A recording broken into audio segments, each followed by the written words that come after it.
సందర్భంగా సోనియా గాంధీ గారిని తెలంగాణ తల్లిగా గుర్తుపెట్టుకుని సోనియా గాంధీ గారికి ఈ గెలుపుని కానుకగా ఇస్తున్నాం.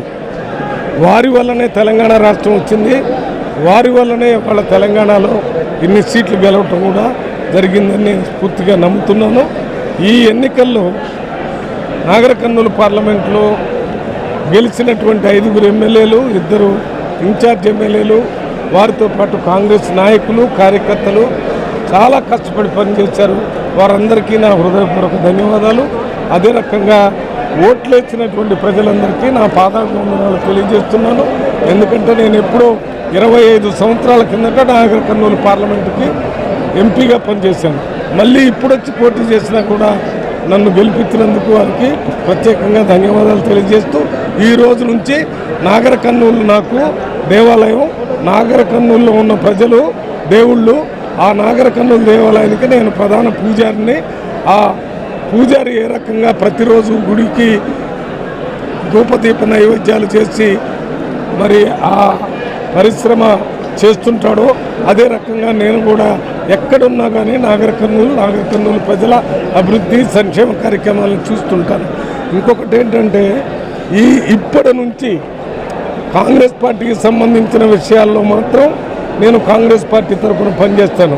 కాంగ్రెస్ పార్టీ కాకుండా నాగర్ కర్నూలు ప్రజలు ఎప్పుడు కూడా నాగర్ కర్నూలు పేరు చెప్తే చాలు. ఇది నాగర్ కర్నూలుకి ఆ రాజకీయంగా ఏమీ విభేదించకుండా అభివృద్ధి సంక్షేమ కార్యక్రమాలు, అర్హత ఉన్న వాళ్ళందరికీ ఇండ్లు, అర్హత ఉన్న వాళ్ళందరికీ రేషన్ కార్డులు, అర్హత ఉన్న వాళ్ళందరికీ పెన్షను, ఈ రకంగా ప్రతి విషయంలో మరి పార్టీ రహితంగా నాగర్ కర్నూలు సమగ్ర అభివృద్ధికి ఇక్కడ ఇండస్ట్రీస్ కానీ ఇతర స్కిల్ డెవలప్మెంట్ సెంటర్స్ కానీ అన్ని రకాలుగా ఎడ్యుకేషన్, హెల్త్ అండ్ ఇండస్ట్రీస్ ఈ మూడింటి మీద ప్రాధాన్యత ఏర్పడుతుంది.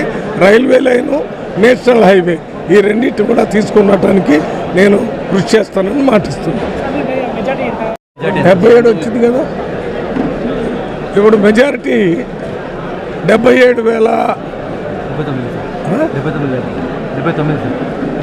చెప్పాడా 79,000 ఓట్లు వచ్చాయి. ఆ 79,000 ఓట్లు కూడా మేము కొన్ని అనుకున్న దానికంటే కొంచెం తక్కువ, మేము 1,00,000 ఓట్ల మెజార్టీ వస్తాయని అనుకున్నాం. కానీ అనుకోకుండా ఒక్క గద్వాల్లో తక్కువ వచ్చినాయి మాకు, ఒక 20,000 లెక్క. అందువల్ల ఈ 1,00,000 తగ్గింది. ఏదైనా ఈ మెజారిటీ కూడా ప్రజలు ఆశీర్వదించి గెలిపించినందుకు వారికి ప్రత్యేకంగా కృతజ్ఞతలు తెలియజేస్తున్నాం. ఆ గద్వాల్లో మరి ఎందుకు 20,000 తక్కువ వచ్చినాయో ఇప్పటి నుంచి గద్వాల్లో ప్రత్యేకంగా శ్రద్ధ పెట్టి అభివృద్ధి సంక్షేమ కార్యక్రమాల్లో ప్రజల్ని భాగస్వాములు చేసి మళ్ళీ కాంగ్రెస్ పార్టీకి అనుకూలంగా ఉండే విధంగా పనిచేస్తారని మాటిస్తున్నాను. అసెంబ్లీలో నాకే మెజార్టీ వచ్చింది. అలంపూర్ నాకే వచ్చింది, వనపర్తి నాకే వచ్చింది, కొల్లాపూర్ వచ్చింది, అచ్చంపేట వచ్చింది, కలవకుర్తి వచ్చింది, నాగర్ కర్నూలు వచ్చింది, వనపర్తి వచ్చింది. ఒక్క గద్వాలలోనే తక్కువ వచ్చింది. దాని మీద ప్రత్యేక శ్రద్ధ పెట్టి అక్కడ కూడా కాంగ్రెస్ పార్టీకి మళ్ళీ వచ్చే ఎన్నికల్లో మంచి పేరు వచ్చే విధంగా పనిచేస్తాం.